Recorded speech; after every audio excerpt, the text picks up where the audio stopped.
Yo, what's up Minasan, selamat datang kembali di channel Art and Story. Kali ini saya akan menceritakan sebuah film yang berjudul Bird Box Barcelona, rilis tahun 2023, yang menceritakan tentang kehidupan di seluruh Eropa, khususnya Barcelona sudah sangat kacau, karena harus menggunakan penutup mata jika keluar dari rumah.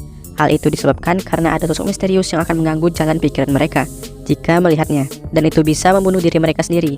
Bagaimanakah kisahnya? Tanpa berlama-lama, langsung saja ke alur ceritanya, let's go!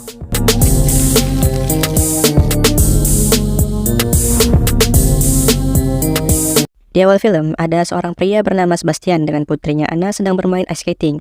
Mereka sangat bahagia, namun tiba-tiba ada 3 orang mabuk datang ke tempat itu dan langsung mengajar Sebastian sampai babak belur.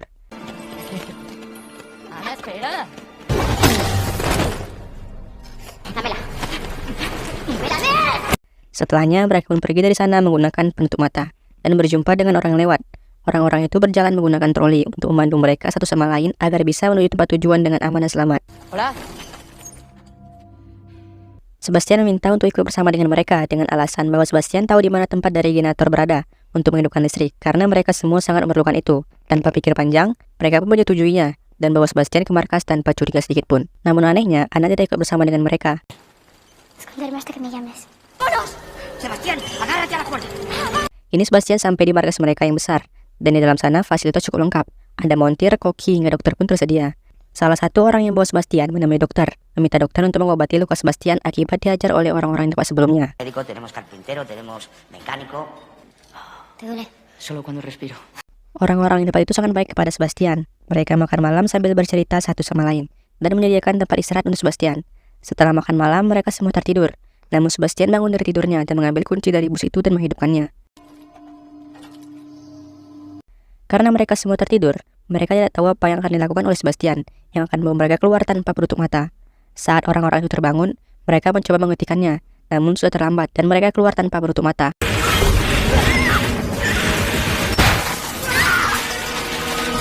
Akibat mereka tidak menggunakan penutup mata, mereka melihat sosok misterius yang akan mengganggu jalan pikiran mereka, sampai mereka membunuh diri dengan cara yang sadis. Kecuali Sebastian yang bisa bertahan tanpa menutup mata. Dan alasan Sebastian membawa mereka semua keluar adalah untuk menyelamatkan mereka dari siksaan dunia. Dia melakukan itu karena Sebastian telah mengikuti ajaran sesat.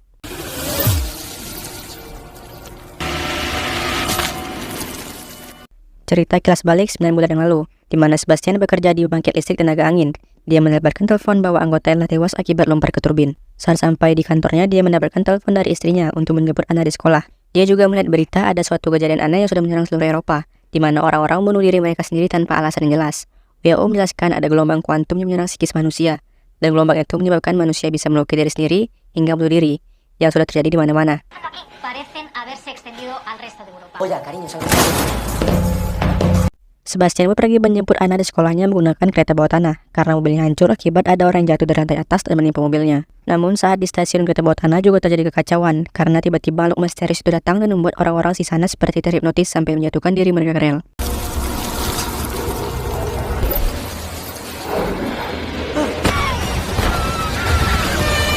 Sebastian pun pergi dari stasiun itu dan sampai di sekolahnya Anna.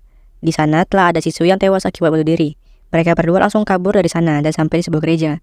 Pastor mengatakan bahwa itu adalah mukjizat dari Tuhan, karena Tuhan dan malaikat sedang berjalan di bumi. Namun Sebastian langsung pergi begitu saja dan berjumpa dengan istrinya, namun istrinya tewas tertabrak mobil. Kembali ke masa kini, Sebastian dan Anna sedang berjalan berdua, dan ada begitu banyak simbol mata Illuminati, mata Dajjal di mana-mana.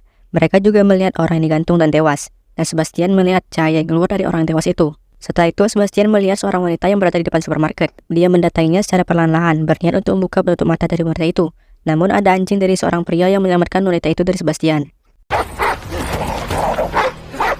Wanita itu bernama Claire, dan anjing yang menyelamatkannya milik Rafa dan Octavio. Namun lagi dan lagi, Sebastian menyangkal kalau dia ingin bunuh Claire. Dia juga minta ikut bersama mereka dan mengatakan dia akan membawa mereka ke tempat generator. Awalnya Rafa menolak membawa Sebastian bersama mereka, tapi Claire memaksa dan situasi sudah mulai kacau. Mau tidak mau mereka pergi bersama. Mereka sampai di markas, yang di dalam sana ada sepasang suami istri tua bernama Roberto dan Isabel, serta satu anak kecil yang terpisah dari ibunya bernama Sofia. Rafa pun menanyakan ada lokasi generator itu berada, namun Sebastian hanya berbohong. Dan disitulah Rafa emosi serta akan bunuh Sebastian, namun Sofia menolongnya. Karena Sebastian yang bisa mengerti bahasa Sofia, dia bercerita dengannya. Sofia mengatakan bahwa ada lokasi yang aman untuk mereka tinggal, yang berada di sebuah kastel di atas bukit. di daerah Montjuic dengan menaiki tram gantung untuk sampai ke sana, dan mereka semua berencana untuk pergi ke tempat itu. Saat malam, saat semuanya sedang tertidur lelap, Sebastian memotong tali yang mengikat anjingnya Rafa sambil genting. Paginya mereka berangkat, namun tengah perjalanan makhluk misterius itu muncul, dan ternyata penutup matanya Sebastian juga tembus pandang. Dengan kemunculan itu, mereka mendengar suara orang-orang yang mereka cintai, dan menyuruh mereka untuk membuka penutup mata. Sedangkan anjing di Rafa terus berontak, dan bisa lari karena talinya telah dipotong oleh Sebastian.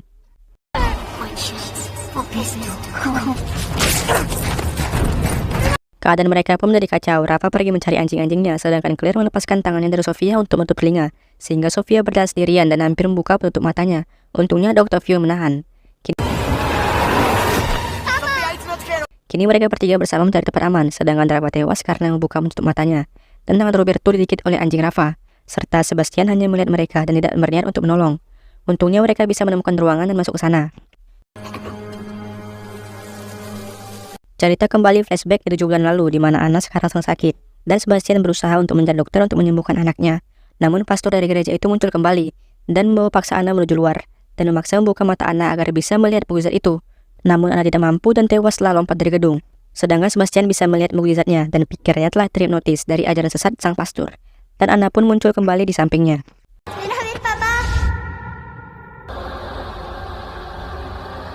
Kembali ke tempat mereka, kondisi dari tangan Roberto sudah mulai membusuk. Di sana Octavio sempat menjelaskan tentang makhluk ini. Dia mengatakan bahwa ini adalah partikel yang tidak terdefinisi. Makhluk itu adalah makhluk kuantum, dan keadaan mereka pun tidak pasti, dan bisa terus berubah sepanjang waktu, dan bisa membentuk diri manusia berdasarkan kesedihan, takut, dan rasa sakit. Persis seperti wujud dari Anna. Karena tangan Roberto semakin parah, Octavio, Sebastian, dan Claire mencoba untuk mencari obat, dan kini mereka sampai di lantai atas. Mereka mencari obat-obatannya. Namun saat sampai di ruangan makan, Sebastian berbohong kepada Octavio kalau jendelanya belum tertutup, dan Octavio membuka penutup matanya dan tewas. Kini mereka tinggal berlima dan melanjutkan perjalanan menuju kastel. Namun ada seseorang yang menaiki motor dan hampir menabrak mereka. Mereka pun berlari menjauhi pria itu. Namun Roberto dan Isabel tertinggal, dan penutup mata mereka dibuka oleh pria misterius itu.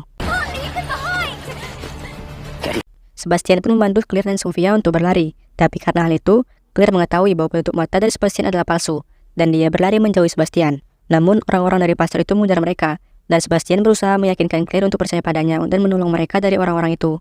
Mereka pun pergi menaiki mobil untuk menuju Montjuic, untuk menaiki tram gantung yang ada di sana. Setelah sampai, Sebastian memalakkan mobilnya sebagai pagar dan meledakannya.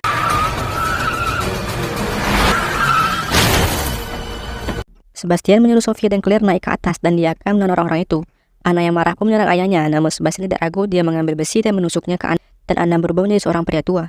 Namun sayangnya di situ Sebastian juga harus tewas karena dia juga tertusuk besi yang sama. Claire dan Sofia telah sampai di atas. Claire mencoba menghidupkan mesin dari tram itu, namun tidak berfungsi. Dia juga menyingkirkan lonceng yang ada di sana. Namun makhluk itu juga muncul lagi, dan Claire melepaskan tangannya lagi dari Sofia, yang hampir membuat Sofia terjatuh ke bawah. Namun tiba-tiba mesin dari tram itu kembali hidup. Claire mencoba menghitung berapa saat yang tepat untuk mereka melompat ke dalam tram. Namun sebelum melompat, burung-burung pun menyerang mereka dan memecahkan kaca-kaca yang ada di sana. Dan dengan perhitungan yang tepat, Claire dan Sofia bisa melompat dengan aman dan masuk ke dalam tram. Setelah sampai di atas, ternyata tempat itu telah dijaga oleh pihak militer dan membawa mereka untuk diinterogasi. Ternyata benar dari ucapan Sofia, yang dimana tempat itu aman untuk ditinggali tanpa memakai penutup mata. Di sana juga Sofia berjumpa dengan ibunya, sedangkan Claire masih harus diperiksa. Filmmu selesai. Masih belum diketahui dari awal film makhluk seperti apa yang menyerang pikiran manusia. Dia hanya muncul dengan menerbangkan barang-barang yang ada di sekitar, dan lewat suara dengan membisikkan suara-suara kepada manusia seperti orang-orang yang mereka cintai. Terima kasih telah menonton. Jangan lupa tekan tombol like dan subscribe. Aktifkan juga tombol loncengnya. Share ke seluruh media sosial Anda. Sampai jumpa lagi di video berikutnya. Bye-bye.